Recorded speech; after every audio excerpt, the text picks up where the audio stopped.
হয়েই যাব, একদম নিশ্চিত তারা, মানে কোনো সন্দেহও রাখে নাই যে মনে হয় গ্রেফতার হতে পারি, মনে হয় আমাদেরকে ধরে ফেলতে পারে না। না, নিশ্চয়ই আমরা, লা অবশ্যই, মুদরাকুন, গ্রেফতার হয়েই গেলাম। ওই অবস্থায় নবী মুসা আলাইহিস সালাম বলেছিলেন কাল্লা, প্রশ্নই আসে না, কিসের ভয়, কিসের গ্রেফতারি? ইন্না মাইয়া রব্বি সায়াহদিন, নিশ্চয়ই আমার সাথে আমার রব আছেন, তিনি পথ বের করবেন। এখান থেকে একটা শিক্ষা কিন্তু বের হয়, আল্লাহর জন্য কেউ যদি কোনো কিছু ছাড়ে, আল্লাহ তার জন্য এর চাইতে উত্তম জিনিস দিয়ে দেন। ছাড়বে আর কি, এর চাইতে উত্তমটা দিয়ে দেন। এমনকি দুনিয়ার আখেরাতে চিন্তা করেন, দুনিয়ায় কতটুকু ত্যাগী আর আমরা করি, কতটুকু, কিন্তু এর বিনিময়ে আল্লাহ আমাদেরকে জান্নাত দিয়ে দিবেন। অথচ জান্নাত এটা কয় গুণ? কেউ যদি বলে যে আল্লাহ আমলের 10 গুণ বিনিময় দেন, ভাই কথাটা ভুল। যদি বলেন 700 গুণ, তাও ভুল। যদি বলেন 49 কোটি গুণ, তাও ভুল। কেন? আমলের বিনিময়ে আল্লাহ জান্নাত তো দিবেন ইনশাআল্লাহ। ঈমান আমল নিয়ে যারা যাবো আল্লাহ সবাইকে জান্নাত দিবেন। জান্নাতে কয় বছর থাকবেন আমাকে বলেন? যদি বলেন 10 গুণ দেন, তাহলে 60 বছর আমল করলে 600 বছর থাকবেন, এরপর কানপট্টির নিচে লাগায় বের করে দেওয়া হবে।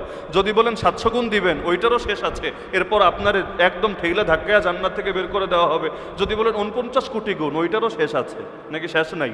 এরপর আল্লাহ তো আপনার ঠিকই জান্নাত থেকে বের হতে বলবে। কিন্তু আমাকে বলেন, একবার জান্নাতে গেলে কয় বিলিয়ন ট্রিলিয়ন বছর পরে আপনারা বের হবেন? কখনোই তো বের হবেন না। তাহলে আল্লাহ কয় গুণ দিলেন? আল্লাহ কোনো গুণটুন দেন নাই, আল্লাহ বেহিসাব দিয়েছেন। আল্লাহ যত বড়, তার দেওয়া পুরস্কারও তত বড়। আল্লাহর যেমন সীমা পরিসীমা নাই, আল্লাহর দেওয়া নেয়ামতেরও সীমা পরিসীমা নাই। ওয়া ইন তাউদ্দু নি'মাতাল্লাহি লা তুহসুহা, আল্লাহ নেয়ামত যদি গুনতে শুরু করো, তোমাদের জীবন খতম হবে। আল্লাহ নেয়ামত গুনে শেষ করতে পারবা না। এজন্যই তো আল্লাহ শুকরিয়া করতে বলেছেন তার নেয়ামতের। এখন তো এটা দলীয় নেয়ামতে নিয়ে প্রয়োগ করা হয়। আল্লাহ হেফাজত করুন। তাহলে আল্লাহর জন্য কেউ যদি ত্যাগ করে, আল্লাহ তাকে এর চাইতে আরো বড় উত্তম জিনিস দিয়ে দেন। এটা হাদিস দ্বারাও প্রমাণিত, ইমামদের বক্তব্য দ্বারাও প্রমাণিত, সাহাবী তাবিঈর উক্তি দ্বারাও প্রমাণিত। যেমন কাতাদা বিন দিআমা সুদুসি, প্রখ্যাত তাবেঈ, তিনি বলেন লা ইয়াকদিরু রাজুলুন আলা হারাম সুম্মা ইয়াদউহু লাইসা বিহি ইল্লা মাখাফাতুল্লাহি আযজা ওয়া জাল ইল্লা আবদালাহু ফি আজিলিদ দুনিয়া ক্বাবলা আল আখিরা মা হুয়া খায়রুন লাহু মিন যালিক। কেউ যদি কোনো হারাম করতে সক্ষম, চাইলেই করতে পারে, এরপর একমাত্র আল্লাহর ভয়, একমাত্র আল্লাহর ভয়, অন্য কোনো কারণ না, সমাজ জেনে যাবে, বাবা মা টের পেয়ে মুখে চুনকালি লাগবে, এগুলো কিছু না, একমাত্র আল্লাহর ভয়ে সে যদি সেই হারামকে ছেড়ে দেয়, পরিহার করে, তাহলে সে মরার আগে এই দুনিয়াতেই আল্লাহ তাকে সে যেটা ছেড়েছে এর চাইতে উত্তম জিনিস দিয়ে দিবে। প্রখ্যাত সাহাবী উবাই ইবনে কাব রাদিয়াল্লাহু আনহু বলেন, মা মিন আবদিন তারাকা শাইআন ইল্লা আবদালাহু আল্লাহু বিহি মা হুয়া খায়রুম মিনহু মিন হাইসু লা ইয়াহতাসিব। কেউ যদি আল্লাহর জন্য কোনো কিছু ত্যাগ করে, তাহলে আল্লাহ এর বদলে তাকে এমন জায়গা থেকে এর চাইতে উত্তম জিনিস এনে দিবেন যেটা তার কল্পনায়ও নাই, তার কল্পনায়ও নাই, এমন জায়গা থেকে আল্লাহ এনে দিবেন। এমনকি কোরআনেও আছে সূরা তালাকের মধ্যে, ওয়া ইয়াত্তাকিল্লাহ ইয়াজআল লাহু মাখরাজা ওয়া ইয়ারযুকহু মিন হাইসু লা ইয়াহতাসিব। কেউ যদি তাকওয়া অবলম্বন করে, আল্লাহর ভয়ে যদি গুনাহ ছাড়ে, আল্লাহ তার সমস্ত বিপদ থেকে মুক্তির পথ খুলে দিবেন এবং এমন জায়গা থেকে রিজিক এনে দিবেন যা সে কল্পনাও করতে পারে না। তো তিনি প্রথমে বললেন, আল্লাহর জন্য ছাড়লে এমন জায়গা থেকে আল্লাহ উত্তম জিনিস আনবে যেটা তার কল্পনায়ও নাই। আর দ্বিতীয় বাক্য হলো, ওয়ালা তাহাওয়ানা বিহি আবদুন ফাআখাযা মিন হাইসু লা ইয়াসলুহু ইল্লা আতাহু আল্লাহু বিমা হুয়া আশাদ্দু আলাই। আর যদি সে এটাকে তুচ্ছতাচ্ছিল্য করে, আরে কি আর হবে, এগুলো চিন্তা করে সে যদি ওই পাপে জড়ায়, তাহলে আল্লাহ রাব্বুল আলামিন যেই নিষিদ্ধ কাজে সে জড়ালো, এর বিনিময়ে এই দুনিয়াতেই মরার আগে তাকে এমন পরিণতিতে ফেলবেন যেটা তার জন্য মারাত্মক পর্যায়ের ভয়ঙ্কর, যেটা তার কল্পনাতেও নাই। তাহলে আল্লাহর জন্য ছাড়লে আল্লাহ ভালোটা দিবেন। আর আল্লাহরে ভয় না করে, আল্লাহর তুচ্ছতাচ্ছিল্য করে কেউ যদি পাপেরটায় জড়ায়, আল্লাহ রাব্বুল আলামিন তাকে এর চাইতে বড় ক্ষতিকর জিনিসে ফেলে রাখবেন। আমাদেরও তো হয়েছে ভাই ঝামেলা। বলবেন বাংলাদেশ থেকে সুদী অর্থ ব্যবস্থা দূর করো, আর কত, আর কত, 53 বছর গেল সুদের উপরে, এখনো আল্লাহ গজব দিয়ে মারে নাই, শুকরিয়া আদায় করা লাগবে। তাহলে অন্তত এবার সুদী অর্থ ব্যবস্থা দূর করো, পতিতালয়গুলো বন্ধ করো, মাদকগুলো দূর করার চেষ্টা করো। এখন তো সংসদে দ্বারাও কেউ কেউ আফসোস করে, মদও কি মাদক, পুলিশ কি ব্যবসা শুরু করেছে, মদ পেলে লাইসেন্স খোঁজে, লাইসেন্স না পেলে মামলা দেয়। হায় হায়, মানে মদের পক্ষে কথা বলার লোক সংসদে দাঁড়িয়ে গিয়েছে, মদ মাদক কিনে এটা নিয়ে পর্যন্ত পেরেশান হয়েছে। অথচ এখনো যে আল্লাহ আমাদেরকে মদের জন্য গজব দেয়নি, এজন্য আল্লাহর হাজারবার শুকরিয়া আদায় করা লাগবে। আমাদের এটা চিন্তাই আসে না যে সুদ বন্ধ করলে চলবো কিভাবে। সুদ বন্ধ করলে চলবো কিভাবে, অথচ চালানোর মালিককে। আজকে যদি বাংলাদেশ থেকে সুদ দূর করে দেন, সব বাঙালি না খায়া মরবে, তাই না? 71 সালে মানুষ ছিল 7 কোটি, তখন 7.5 কোটি, তখন খাওয়াতেন কে? এখন তো মানুষ দ্বিগুণের চাইতে বেশি, এখন খাওয়ায় কে? দেশের সাইজ তো বড় হয় নাই, মানুষ তো দ্বিগুণের চাইতে বেশি হয়েছে। আগে খেতো 3 বেলা, এখন খায় 1.5 বেলা, নাকি?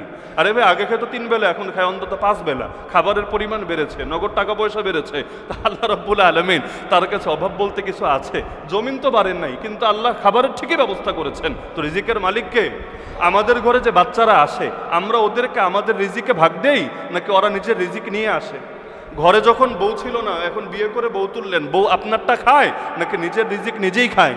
কেন? কারণ সবার রিজিক নির্ধারণ করে রেখেছেন কে?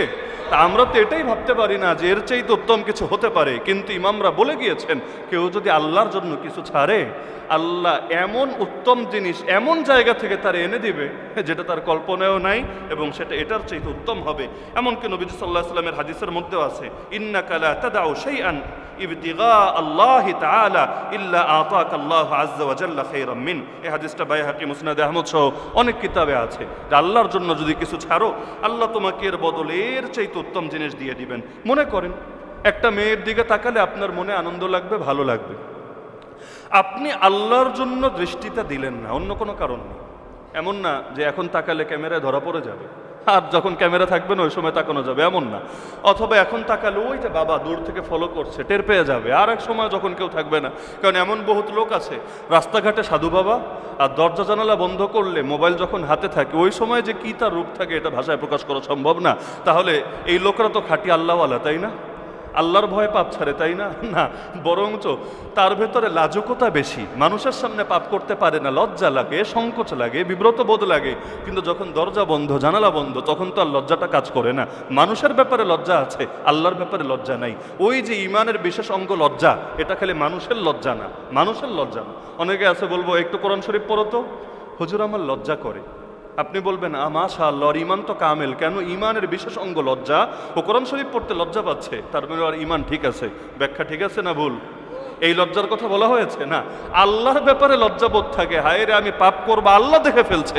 বাপ দেখলে কি আর মা দেখলে কি? বাপ আমার খালেক না, মা আমার মালিক না, কিন্তু যিনি খালেক, যিনি মালিক, যিনি রিজিকদাতা, যিনি জীবনদাতা, মৃত্যুদাতা, সব কিছু যার হাতে, তিনি দেখে ফেলবেন। ওই তাকে লজ্জা করে বান্দা যখন পাপ ছাড়ে, এটা হলো আল্লাহর ব্যাপারে লজ্জাবোধ। তো নবী হাদিসে বলেন, কেউ যদি এরকম একটা দৃষ্টিও ছাড়ে, যা চাইলেই দিতে পারতো, দেয় নাই, আল্লাহর ভয়ে, আল্লাহ তাকে এর বিনিময়ে ইবাদতের স্বাদ তার দিলের মধ্যে ঢেলে দেন। তার মানে কি? এখন ধীরে ধীরে সে জিকিরে মজা পাবে, তেলাওয়াতে মজা পাবে, জিহাদে মজা পাবে, ইলমে মজা পাবে, নামাজে মজা পাবে, রোজায় মজা পাবে। ইবাদত সবাই করতে পারে, ইবাদতের তৃপ্তি সবাই পায় না। ইবাদত সবাই করতে পারে, ইবাদতের তৃপ্তি সবাই পায় না। তৃপ্তি পেলে মানুষ এটাকে এনজয় করে। একইভাবে আল্লাহ রাব্বুল আলামিনের ইবাদতের মজা বান্দা তখন পাবে যখন আল্লাহর জন্য একটা করে হারাম ছাড়তে শিখবে। বিশেষ করে কুপ্রবৃত্তির যে গুণাগুলো আছে, এগুলো যখন ছাড়বে, আল্লাহ রাব্বুল আলামিন তাকে ইবাদতের মজা ঢেলে দিবে। আর যদি সে এটা না ছাড়ে, তাহলে ধীরে ধীরে একটা করে ইবাদতের স্বাদ থেকে পরবর্তীতে ইবাদত থেকে বঞ্চিত হবে। এজন্য আল্লাহ রসুলের হাদিসে আছে, নাজারুর রাজুল ফি মাহাসিনিল মারআ সাহমুম মিন সিহামি ইবলিস মাসমুম ফামান আরাদা আন যালিকা সাহমি আকাবাহু আল্লাহু ইবাদাতান তাসুররু। একজন নারীর সৌন্দর্যের দিকে দৃষ্টিপাত করা, এটা হলো শয়তানের বিষাক্ত একটা তীর। কেউ যদি এই তীরটা আল্লাহর জন্য পরিহার করে ছেড়ে দেয়, তাহলে আল্লাহ সঙ্গে সঙ্গে তাকে এমন কোনো ইবাদতের তৌফিক দেয় যেটার স্বাদ, যেটার মজা সে অনুভব করতে পারে। এখন এই যে মূলনীতিটা মাথায় রাখলাম যে আল্লাহর জন্য কিছু ছাড়লে আল্লাহ তাকে উত্তমটা দেন। যেমন নবী আল্লাহর জন্য মক্কা ছেড়েছিলেন, আল্লাহ নবীকে মদিনা দিলেন। আল্লাহ নবী আল্লাহর জন্যই কুরেশকে ছেড়েছিলেন, আল্লাহ নবীকে আল্লাহ আনসারি সাহাবী উপহার দিয়েছিলেন। বলবেন ও পার্থক্য কি? এটা যারা হজ উমরায় গিয়েছেন তাদেরকে আমি বোঝাতে পারবো, যারা যায় নাই এদেরকে বয়ান করে বোঝানো আমার পক্ষে সম্ভব না। যারা হজ উমরায় গিয়েছেন, যেই কয়দিন মক্কায় থাকেন আপনার কেমন লাগে, আর যেই কয়দিন মদিনায় থাকেন আপনার ফিলিংসটা কেমন হয়, কোনোদিন যদি না গিয়েও থাকেন, আগামীতে যাওয়ার পর আয়েশা আমারে খালি বললেন যে নবীরে যে আল্লাহ মক্কার বদলে মদিনা উপহার দিলেন, তাহলে মক্কায় গিয়ে আমার দিলের ফিলিংসটা এরকম ছিল আর মদিনায় যাওয়ার পরে আমার দিলের ফিলিংসটা এরকম হয়েছে। 2 নম্বরে, মক্কাবাসী এখনো যারা আছে 1500 বছর পরে, ওদের আচরণ আমার এরকম লেগেছে, আর মদিনায় যাওয়ার পরে মদিনার স্থানীয় মানুষ যারা, মদিনাবাসী যারা, আনসারীদের উত্তরসূরি বংশধর যারা, তাদের আচরণ আমার এরকম লেগেছে। জাস্ট এটা কারো বলা লাগবে না বা তুলনা করা লাগবে না, শুধু নিজে একবার আল্লাহ কখনো মক্কা মদিনায় নিলে অনুভব করবেন, এরপর আয়েশা আমারে বলবেন যে আল্লাহ নবীর আল্লাহ কেন মক্কা থেকে মদিনায় নিলেন। কারণ আল্লাহ নবীর বরকতে মদিনাও হারাম হয়েছিল। মক্কা যেমন, মক্কা তো আগ থেকে সম্মানিত, তো নবীর বরকতে মদিনাও সম্মানিত হয়েছিল। এমনকি এখনো সেখানের বাতাসে, সেখানের পশু পাখিতে, সেখানে সব কিছুতে এমন এক শান্তি অনুভব করা যায়, কারো দিলে যদি মোহর মারা থাকে সেও শান্তিটা অনুভব করে, আর প্রকৃত মুমিনরা তো অনুভব করতেই পারে। আলহামদুলিল্লাহ এখনো পর্যন্ত আল্লাহ সেটা রেখেছেন। তো আল্লাহর জন্য কেউ যদি কিছু ছাড়ে, আল্লাহ তারা ঠকায় না, বরং এর চাইতে উত্তম জিনিস তাকে দিতেই থাকে। কয়েকটা উদাহরণ। 1 নম্বর, আল্লাহ রাসূল সাল্লাল্লাহু আলাইহি ওয়াসাল্লাম হাদিসের মধ্যে জানিয়েছেন, যে হাদিস বুখারী মুসলিম উভয় কিতাবের মধ্যে আছে, মুত্তাফাকুন আলাইহি। সাহাবী আবু মাসউদ রাদিয়াল্লাহু আনহু থেকে বর্ণিত এবং সাহাবী আবু হুরায়রা রাদিয়াল্লাহু আনহু থেকে বর্ণিত, একজন লোক ছিল, সে মানুষকে ঋণ দিত, সুদে না বরঞ্চ খেদমতের নিয়তে মানুষকে ঋণ দিত। ঋণ যখন উসুলের টাইম আসতো, তার কর্মচারীদেরকে সে বলে রেখেছিল, কানা রাজুলুন ইউদাইনুন নাস ফাকানা ইয়াকুলু লিফাতাহু ইযা জিতা মুসিরান ফাতাজাওয়াজ আনহু লাআল্লাল্লাহ আন ইয়াতাজাওয়াজ আন্না। তুমি ঋণ উসুল করতে গিয়ে যদি কোনো অক্ষম মানুষ দেখো, অসহায়, দিতে চায়, দিতে পারছে না, দিতে চায় না এমন না, দেওয়ার মন আছে কিন্তু কুলায় উঠতে পারছে না, অভাবে আছে, বাস্তবে অভাবে, তাহলে তুমি মাফ করে দিয়ে আইসো। তুমি বইলো ঠিক আছে ভাই, এটা তোমার জন্য গিফট, উপহার, তোমার আর এটা দেওয়া লাগবে না। জাকাত না, জাকাত না, কারণ জাকাত কিন্তু ওই আগে থেকে ঋণ দিলে ওইটার জাকাতের নিয়াত করা যায় না, জাকাত দেওয়ার সময় নিয়াত লাগে। আগ থেকে দেওয়া থাকলে এখানে পরে জাকাতের নিয়াত অ্যাড করা যায় না। যেমন নামাজ পড়লেন নফল, পরে নিয়াত করলেন থাক আজকে আর ফরজ পড়বো না, এটারই ফরজের নিয়াত কইরা নিলাম, সুযোগ আছে। কিন্তু আগেই যদি নিয়াত করতেন থাক আজকে নফল পড়বো না, এটাই ফরজ হিসাবে পড়লাম, তাহলে হতো। তাহলে জাকাত তো ফরজ জিনিস, এটা পরে নিয়াত করা যায় না, তাহলে জাকাত না, কিন্তু এমনি উপহার হিসাবে তাকে তুমি মাফ করে দিয়ে আসবে। আশা করা যায় আমি এক বিপদে পড়া লোককে মাফ করলাম, কিয়ামতের দিন আমি যখন বিপদে পড়বো আল্লাহ আমাকেও মাফ করে দিবেন, এই নিয়াতে। আল্লাহ রাসূল সাল্লাল্লাহু আলাইহি ওয়াসাল্লাম বলেন, পরবর্তীতে বাস্তবেই এমনটা হলো, ফালাকি আল্লাহ ফাতাজাওয়াজ আনহু, কিয়ামতের দিন সে যখন আল্লাহর সম্মুখীন হবে, আল্লাহ তাকে ঠিকই মাফ করে দিবেন। তাহলে আল্লাহ রাব্বুল আলামিন তাকে মাফ করেছেন কেন? কারণ সে অভাবীদেরকে মাফ করেছে। তো অভাবীদেরকে মাফ করে সে আর কতটুকুই ভালো কাজ করেছে, কিন্তু আল্লাহ রাব্বুল আলামিন এর বিনিময়ে নিজের মাগফিরাত, নিজের ক্ষমা তাকে দান করেছে। এমনকি হাদিসটা অন্য বর্ণনায় এভাবে আছে যে সে যখন মারা গেল, মারা যাওয়ার পরে ফেরেশতারা তাকে জিজ্ঞেস করলো যে তুমি বিশেষ কি আমল করেছো বলো তো, তুমি বিশেষ কি আমল করেছো বলো তো, হাল আমিলতা খাইরান কাত্তু, তুমি কি কখনো উত্তম কোনো আমল করেছো? সে বলল না, মনে তো পড়ে না যে আমি কখনো বিশেষ ভালো কোনো আমল করেছি। ফেরেশতা বললেন তাযাক্কার, একটু স্মরণ করো কিছু করেছো কিনা। সে বলল হ্যাঁ, একটা কাজ তো করেছি, আমি ঋণ উসুল করতে যখন লোক পাঠাতাম, অভাবীদেরকে মাফ করে দিতে বলতাম, আর যারা সক্ষম কিন্তু একটু টাইম লাগবে, 1 মাস লাগবে 2 মাস লাগবে, আমি বলতাম ঠিক আছে টাইম লাগলে টাইম দিয়ে দিও, একটু অবকাশ দিও, আর যারা দিতে পারে না এদেরকে মাফ করে দিও। তখন তাকে জানালো হলো যে তুমি তাদেরকে মাফ করেছো, আল্লাহ তোমাকেও মাফ করে দিয়েছে। তো আল্লাহর জন্য ত্যাগ করলে আল্লাহ যে উত্তমটা দেন, প্রমাণিত কিনা? কোরআনের মধ্যে আছে, আল্লাহ রাব্বুল আলামিন জানান নবী সুলাইমান আলাইহিস সালামের ব্যাপারে, সূরা সাদ আয়াত 29 থেকে 33, কেউ বিস্তারিত তাফসীর দেখে নিতে পারেন। নবী সুলাইমান আলাইহিস সালাম তিনি তো জীবনের এক উল্লেখযোগ্য একটা অংশ জিহাদের ময়দানেও কাটিয়েছেন। আল্লাহ তাকে বিশাল রাজত্ব দিয়েছেন, এমন রাজত্ব যেটা তারপরে আর কেউ পায় নাই। কারণ তিনি দোয়াই করেছিলেন, আল্লাহ আমাকে এমন রাজত্ব দেন যেটা আমার পরে আর কেউ পাবে না। এমনকি আমার নবী একদিন জিন আটকিয়েছিলেন, ঘটনা সবাই জানেন। নামাজ পড়ছিলেন, এক জিন ডিস্টার্ব করতে এসেছে, নবী ধরে ফেলেছেন। নবী বললেন চেয়েছিলাম রেখে দিব, সকালে তোমরা একটু দেখলা দোস্তের কি খবর, কেমন দেখতে দেখা যায়, একটু পরে তোমরা ডাইরেক্ট দেখলা। কিন্তু আমার তখন মনে পড়লো আমার ভাই সুলাইমান দোয়া করেছিল যে আল্লাহ আমার এমন রাজত্ব দেন যেটা আমার পরে কেউ পাবে না। তো তিনি মানুষের উপরও রাজত্ব করতেন, জিন পশু পাখি সবার উপর রাজত্ব করতেন। তো আমি যদি এখন জিনের উপর রাজত্ব জাহের করি, দেখাই, তাহলে আমার ভাই সুলাইমানের দোয়াটা হালকা হয়ে যায়। এজন্য আমি জিনটারে ছেড়ে দিলাম, যা বাবা তুই যা থাক। নবী সুলাইমানের দোয়ার প্রতি সম্মান দেখিয়ে আমি তোরে আর আপাতত বেঁধে রাখলাম না এবং আমার সাহাবীদেরকে দেখালাম না। তাহলে নবী সুলাইমানের বিশেষ কিছু নেয়ামত ছিল। এর মধ্যে আল্লাহ রাব্বুল আলামিন তাকে এমন কিছু ঘোড়া দিয়েছিলেন যে ঘোড়াগুলো উড়তেও জানতো। বলবেন ঘোড়া আবার ওরে কিভাবে? এটা নবীর এক হাদিস পড়লেও দেখবেন, আল্লাহ রাসূল এক যুদ্ধ থেকে ফিরলেন, আম্মাজান আয়েশার ঘরে গেলেন। আম্মাজান আয়েশা রাদিয়াল্লাহু আনহার ঘরে যখন বাতাস হলো, তাহলে জানালায় যে পর্দা দেওয়া, বাতাসের সঙ্গে পর্দাটা একটু উড়ে গেল, বাতাস আসলে যেভাবে পর্দা উড়ে। নবী দেখলেন ভেতরে অনেক খেলনা দেখা যায়, ওই জালনায় আমরা অনেক কিছু রাখি না, আম্মাজান আয়েশা বাচ্চা মানুষ তো খেলনা রেখে দিয়েছেন। এমন বউ যিনি খেলনা দিয়েও খেলাধুলা করেন, কারণ বিয়ের সময় বয়স 6, ঘরে যখন সংসার শুরু করেছেন বয়স 9, নবীর বিদায়ের সময় বয়স মাত্র 18, তাহলে এই বাচ্চা তো খেলাধুলা করতেই পারে। তা আল্লাহ নবী খেলনা দেখে অবাক। হঠাৎ নবী দেখলেন খেলনার মধ্যে একটা ঘোড়ার মতো কি যেন দেখা যায়, ঘোড়ার মতো, কিন্তু এটার আবার ডানাও আছে, একদম কাপড় দিয়ে দুই পাশে 2টা ডানা বানিয়েছে, এটা দিয়ে তিনি খেলেন। আল্লাহ রাসূল অবাক হয়ে বললেন, আরে আয়েশা এইটা কি? বলল ঘোড়া। বললো ঘোড়া তো বুঝলাম, ডানা কেন? ঘোড়ার কি আবার ডানা থাকে? বললো হ্যাঁ, ফারাসুন লাহু জানাহান, এটা এমন ঘোড়া যার 2টা ডানা আছে। নবী বললেন আচ্ছা বুঝলাম, কিন্তু তোমার মাথায় এটা আসলো কিভাবে? আম্মাজান আয়েশা বলেন, কেন আপনি জানেন না? ওই স্বামীর সাথে যেভাবে বলে, কেন আপনি জানেন না? নবী সুলাইমান আলাইহিস সালামের এমন ঘোড়া ছিল, যেই ঘোড়ার ডানা ছিল, এটা হলো সুলাইমানের ঘোড়া। হাদিসে আছে, সহিহ হাদিস। আল্লাহ নবী এই কথা শুনে এত হাসলেন, এত হাসলেন, তার মারির শেষ দাঁতটা পর্যন্ত দেখা গেল। সাধারণভাবে নবী মুচকি হাসতেন, কিন্তু ওই দিন এত হেসেছেন, আল্লাহ নবী সবগুলো দাঁত একদম মারির দাঁত পর্যন্ত বের হয়ে আসলো। কেন? কারণ তাকে যেই কথাটা বললো, আপনি কি জানেন না যে নবী সুলাইমানের ঘোড়ার 2টো ডানা ছিল? তাহলে এই যে দামি দামি ঘোড়া, একদিন বিকালে তিনি আদেশ দিলেন, সবগুলো ঘোড়া আমার সামনে এনে হাজির করো। আল্লাহ কোরআনে বলেন, ইদ উরিদা আলাইহি বিল আশিয়্যি সাফিনাতুল জিয়াদ, ওই বিকালবেলা তার সামনে উত্তম অশ্বরাজি, উত্তম ঘোড়াগুলো তার সামনে উপস্থাপন করা হলো। তিনি এগুলো দেখবেন, পরিদর্শন করবেন। দেখতে দেখতে, ওই সময় তার ঘড়ি ছিল না, মোবাইল ছিল না, অ্যালার্ম ছিল না, দেখতে দেখতে কাজের ফাঁকে মাঝে মাঝে অনেক সময় জরুরি জিনিসও মন থেকে ছুটে যায়। তিনি দেখতে দেখতে হঠাৎ লক্ষ্য করলেন, আরে আসরের রক্ত তো শেষ হয়ে গেল, আসরের রক্ত শেষ হয়ে গিয়েছে। দেখতে দেখতে কোন ফাঁকে সূর্য ওদিকে অস্ত চলে গিয়েছে, এদিকে তো খেয়ালই করেনি, ইচ্ছা করে না। নবীরা ইচ্ছা করে কোনো ইবাদতে শিথিলতা করবেন, এটা কল্পনা করলে তো আপনার ইমানই ঠিক থাকবে না। কিন্তু ইচ্ছার বাইরে অনেক সময় অনিচ্ছায়ও কোনো কোনো ব্যাপার ঘটে, যেখানে মানুষের হাত থাকে না। অনেক কিছু এমন যেখানে মানুষের হাত থাকে না। যেমন আল্লাহ নবী তার স্ত্রীদের মধ্যে, তার যে 10 জন স্ত্রী পরবর্তীতে ছিল, আম্মাজান খাদিজা তো আগে ইন্তেকাল করেছেন, আর তিনি বেঁচে থাকতে তো নবী আর বিয়েই করেন নাই। কিন্তু এরপর নবীর যারা 10 জন স্ত্রী ছিল, এর মধ্যে সবচাইতে বেশি কাকে ভালোবাসতেন? কেন ভালোবাসায় সাম্য করলেন না কেন? সবাইকে সমান ভালোবাসলেন না কেন? আল্লাহ নবী নিজে আল্লাহকে বলেছেন, হে আল্লাহ, আমার যতটুকু সাধ্য আছে সেখানে আমি সাম্য বজায় রেখেছি, কোনো কম বেশ করি নাই।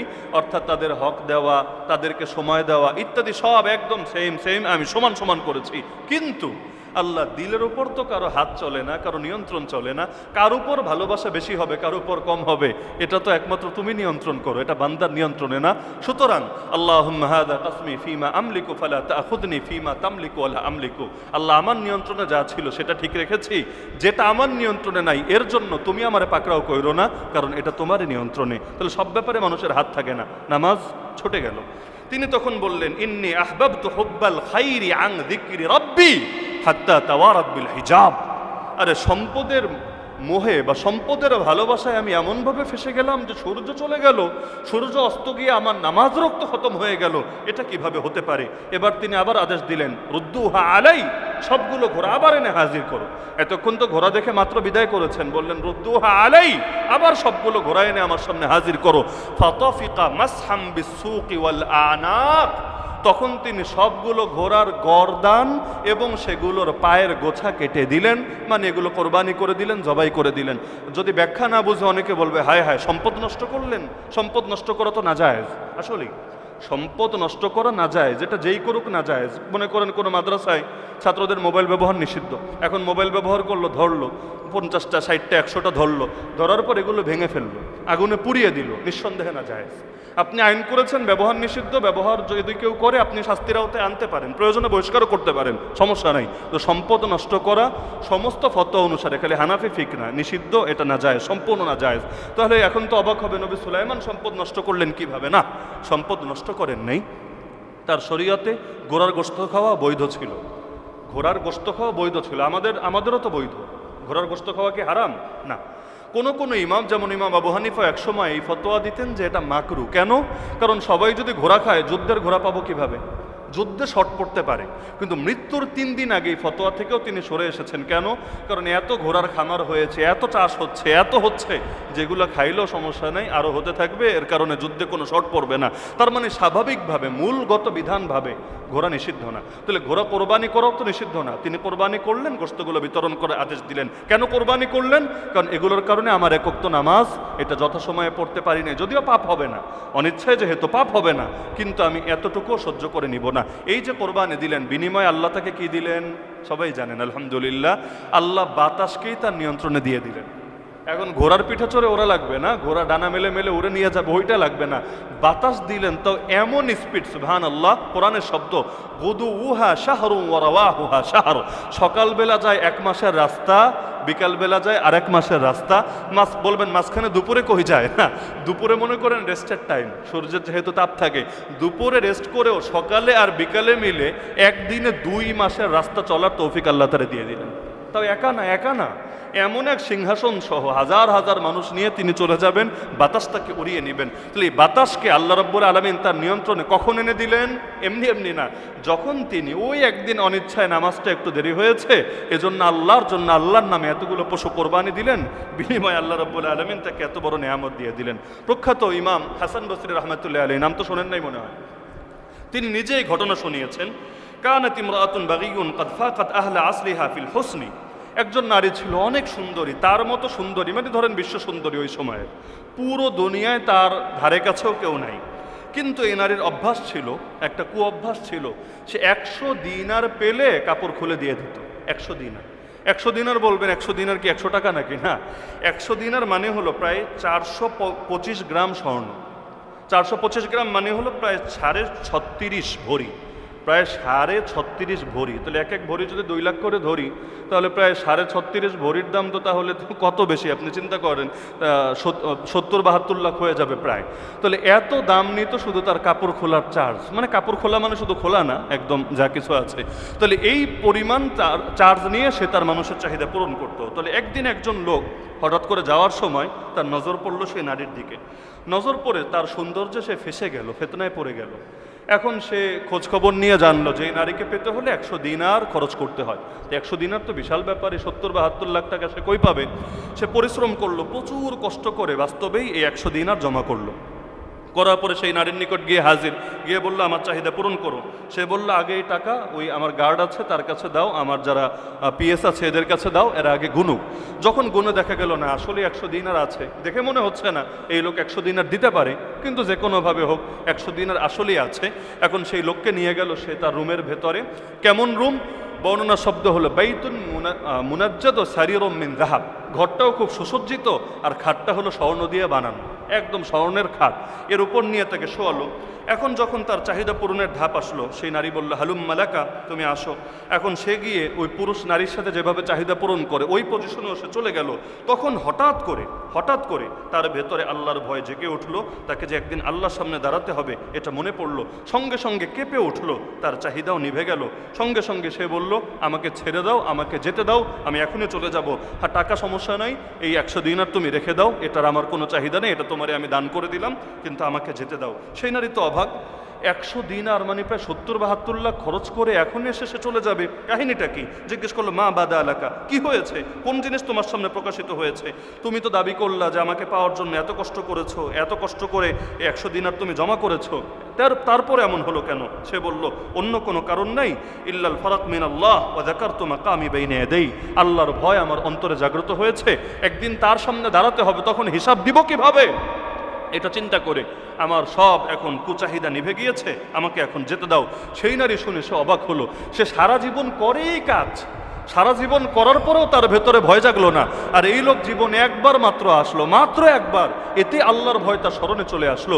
সেই নারী এবার এটা নিতে পারছিল না, এটা কেমন কথা? সে একবারই এত ভয় পাচ্ছে, আর আমি এতবার করে আমার কোনো ভয় আসছে না।